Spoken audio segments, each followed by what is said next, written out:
આભાર માન્ય મનસુખભાઈ માંડવીયા સાહેબ આપશ્રીનો.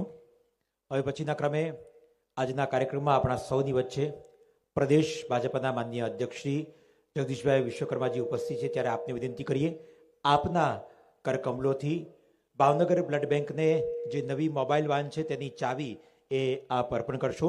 વિનંતી કરીએ ભાવનગર બ્લડ બેંકના તમામ સન્માનીય ટ્રસ્ટીશ્રીઓને, માન્ય ડૉક્ટર નીલુભાઈ વિષ્ણુ સાહેબ, માન્ય દાનક સાહેબ, માન્ય આરવી શાહ સાહેબ, માન્ય તુષારભાઈ સહિત સૌ કોઈ ટ્રસ્ટીઓને વિનંતી કરીએ આપ મંચ પર પધારશો. અને હવે પછીના ક્રમે માન્ય પ્રદેશ અધ્યક્ષશ્રી તેમના વરદ હસ્તે આ મોબાઈલ વાન જે અત્યાધુનિક અને સુવિધાયુક્ત છે તેની ચાવી એ બ્લડ બેંકના સર્વે ટ્રસ્ટીઓને હવે પછીના ક્રમે અહીં આગળ અર્પણ કરશે. માન્ય પ્રદેશ અધ્યક્ષ શ્રી ભાજપા શ્રી જગદીશભાઈ વિશ્વકર્માજી તથા મહાનુભાવો પણ સહભાગી થશે. દોસ્તો, જોરદાર ગરિરાટ સાથે આપણે સૌ બતાવી લઈશું. ભાવનગર બ્લડ બેંક ભાવનગરમાં બ્લડની એક અદ્ભુત સેવાનું એક યજ્ઞ કરી રહી છે અને તેમના આ સેવામાં આજે એક વધુ ઉમેરો થઈ રહ્યો છે. માન્ય પ્રદેશ અધ્યક્ષ ભાજપાના વરદસ્તે અદ્યતન મોબાઈલ વાન તેની ચાવી અર્પણ થઈ રહી છે. ફરીથી એકવાર જોરદાર તાલીઓથી આપણે સૌ વધાવી લઈશું.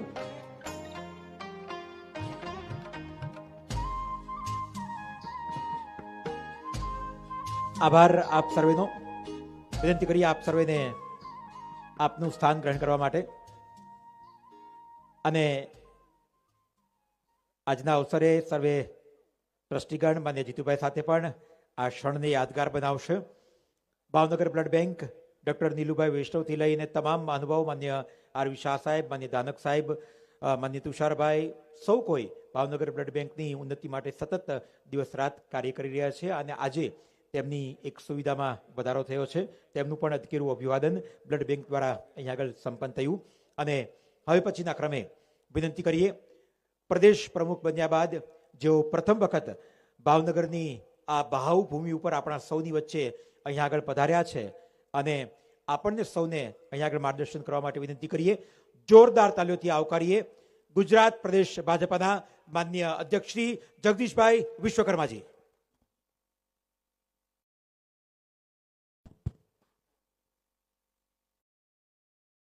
આજની આ શામ એટલે આમ સરસ ઠંડીની શરૂઆત થઈ છે. સમય પણ ઘણો બધો વીત્યો છે અને ભૂખ પણ લાગી હશે. આજની આ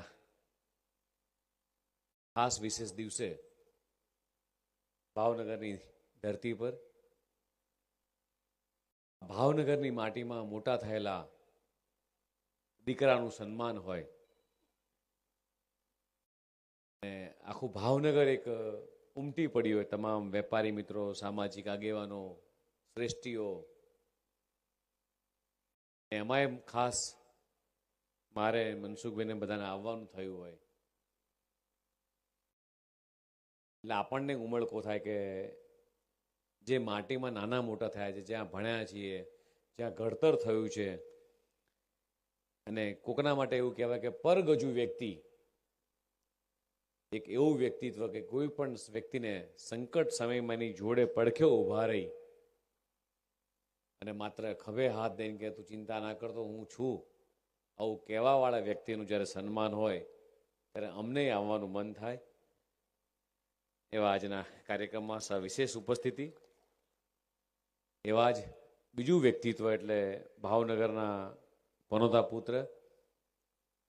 આખું વિશ્વ જ્યારે સંકટમાં હતું અને એમની પાસે એવો પોર્ટફોલિયો કે ચેલેન્જિંગ વાળો, અને એ ચેલેન્જમાંથી દેશના યશસ્વી પ્રધાનમંત્રી માનનીય મોદી સાહેબના વડપણ હેઠળ દેશની 140 કરોડ જનતાને સુરક્ષિત કરવાની જેના માથે જવાબદારી હતી, ચેલેન્જ હતી,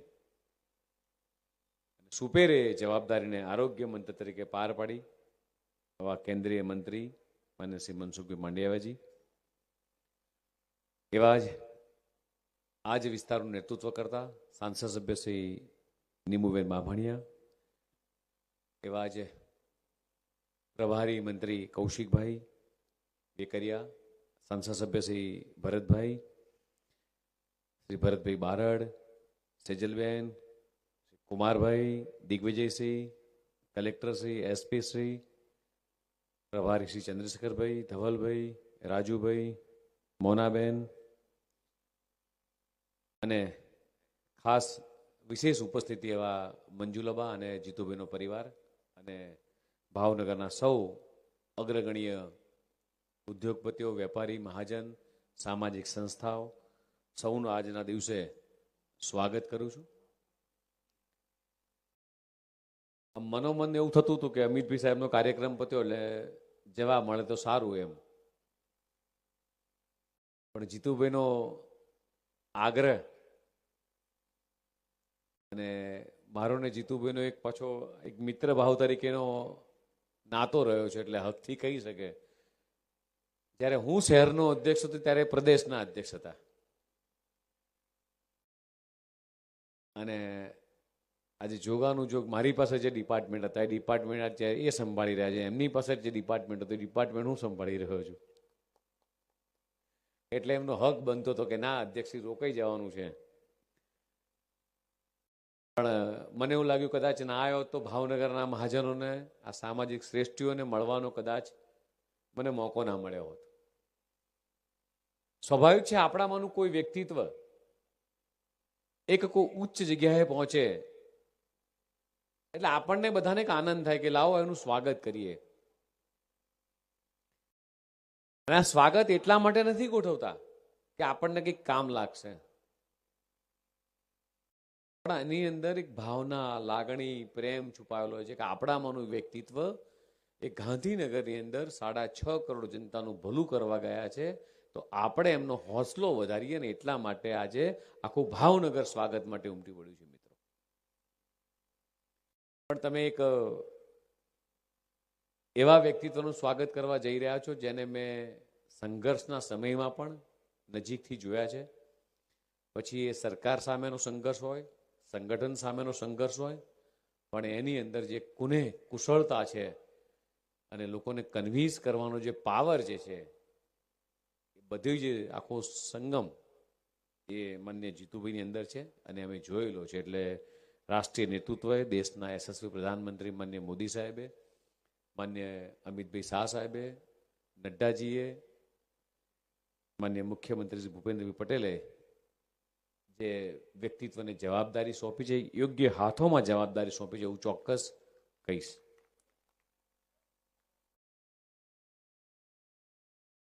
અહીંયા ઘણા બધા મિત્રો બેઠા છે, એમને મનમાં વિચાર આવતો હશે કે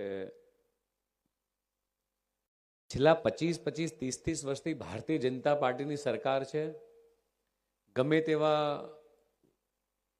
પરિસ્થિતિમાં આ ભારતીય જનતા પાર્ટીની સરકાર આટલા સંઘર્ષમય પછી પણ કેમ ટકી રહી છે? આજે જ અમિતભાઈ આયા, થોડા લેટ આયા, અને બિહારની અંદર પણ આપણી સરકાર બની. એનો એક નાનો ઉત્તમ ઉદાહરણ આપું કે અમારા જે ભારતીય જનતા પાર્ટીના કાર્યકર્તા કેવા હોય છે એનો તમને દાખલો આપું ખાલી. આજે હું જેવો ઉતર્યો એટલે અમારા ધવલભાઈએ એવું કીધું કે અધ્યક્ષ થોડો સમય કાઢવાનો છે, આપણા એક વોર્ડના પ્રમુખ છે એના ઘરે જવાનું છે, એના પિતાશ્રીનું મૃત્યુ થયું છે.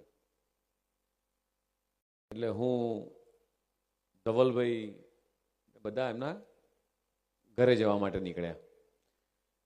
એના ઘરે ગયા એટલે કુમારભાઈએ ફોન કર્યો હતો કે ભાઈ ક્યાં છે એમ. એમના પિતાશ્રીનું મૃત્યુ થયું 15 દિવસ પહેલા અને એમના મોટા બાપુજી બંને ભાઈઓ જોડે રહેતા હતા, એમનું મૃત્યુ 2 દિવસ પહેલા થયું છે.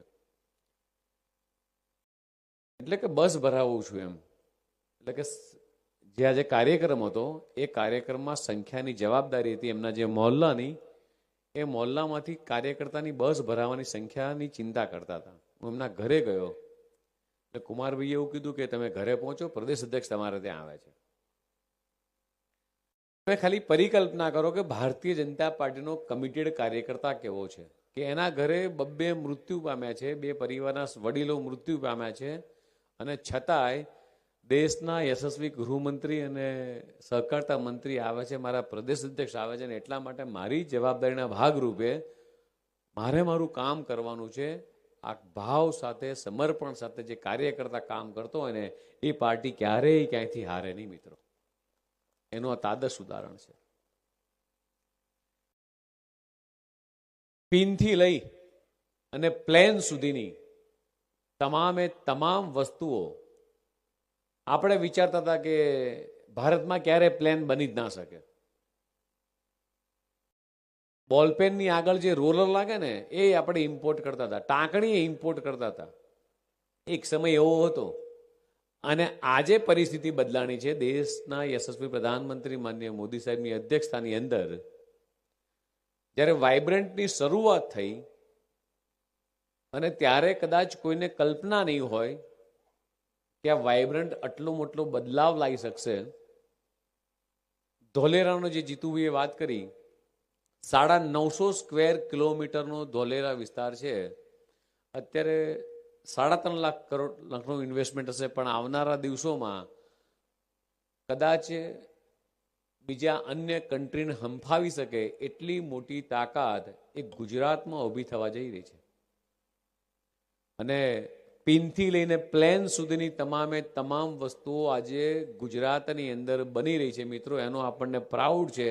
વિશ્વની અંદર કોઈ પણ સીપ, હવે ધારો કે એની આયુષ્ય પતી ગયું છે અને એનું આયુષ્ય પત્યા પછી આપણા અલગ શિપયાર્ડમાં આવે, એને આપણે સ્ક્રેપમાં તોડીએ, બધી જ વસ્તુ છૂટી પાડીને એને અલગ અલગ વેચીએ છીએ, રિસાયકલિંગ કરી એ ફરીથી નવી પ્રોડક્ટ બનાવી અને માર્કેટમાં વેચીએ છીએ. તમે પરિકલ્પના કરી શકો છો કે કેટલું મોટું ઇકોનોમીનું રિફોર્મ આખું આપણી ઇકોનોમી ફેરવી રહ્યા છીએ.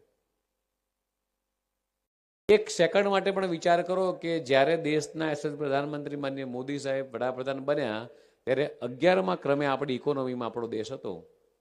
આજે 4થા નંબરે છે. અને આજે જ અમિતભાઈ કહીને ગયા કે કદાચ આવનારા દિવસોમાં 2027 સુધીમાં આપણે વિશ્વની 3rd લાર્જેસ્ટ ઇકોનોમીની અંદર મિત્રો આપણે હશું. આજે ભાવનગરની અંદર કોરોનામાં અમને ખ્યાલ આવ્યો કે અન્ય રાજ્યોમાંથી કેટલા લોકો રોજગારી માટે એ ગુજરાતમાં આવી રહ્યા છે. જ્યારે અમે લોકોએ જે ટ્રેનો આપણે બધાએ ભરાઈ, લગભગ 58 લાખ જેટલા કામદારો બીજા રાજ્યોમાંથી ગુજરાતમાં રોજગારી મેળવી રહ્યા છે. આપણા અલંગ શિપયાર્ડમાં પણ બીજા અન્ય પ્રાંતના લોકો એ રોજગાર માટે આવી રહ્યા છે. એનો મતલબ શું થયો કે આખા ભારતના સૌથી વધારે રોજગારી ઉત્પન્ન કરતું સ્ટેટ હોય તો એ મિત્રો ગુજરાત રાજ્ય છે. ગુજરાતની અંદર આ તાકાત છે અને ગુજરાતે દેશના યશસ્વી પ્રધાનમંત્રી માનનીય મોદી સાહેબે કરી બતાવ્યું છે.